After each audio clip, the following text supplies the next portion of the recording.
ธรรมะ1 นาทีให้วิธีป้องกันพยาธิสายพันธุ์ใหม่ดังต่อไปนี้ 1. เตรียมพร้อมให้ดีเตรียมพร้อมทั้งด้านร่างกายต้องรักษาสุขภาพอย่างแข็งแรงสม่ำเสมอการรับประทานอาหารในถูกต้องตามสุขลักษณะอนามัยการสิปรุงแต่งอาหารในสุขให้เหมาะสมหรืองดอาหารที่ตามทางหมอเพิ่นแนะนำนั้นการฝึกจิตใจอย่างเข้มแข็งให้มีสตินั้นเป็นทางหนึ่งที่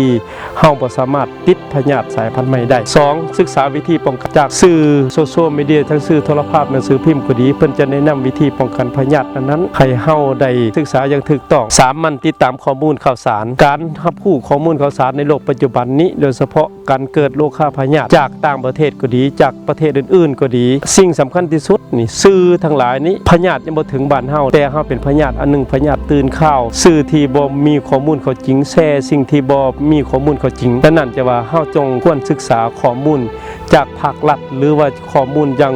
น่าเชื่อถือได้ 4. มางดไปงานบางสถานที่ในทางพุทธศาสนานั้นเพิ่นแนะนำว่าอะโคจรบางสถานที่บ่ควรไปคือสถานที่อบายมุขบ่อนมั่วสุมยาเสพติดหรือว่าบ่อนมั่วสุมงานที่บันเทิงอื่นๆอาจจะติดโรคพยาธิได้ง่ายการอยู่อย่างพอดีอย่างพอเหมาะพอสมนี้เฮ็ดให้ชีวิตของเฮานั้นมีความสุขมีความเจริญและสามารถรักษาชีวิตของเฮาเฮ็ดให้อายุยืนได้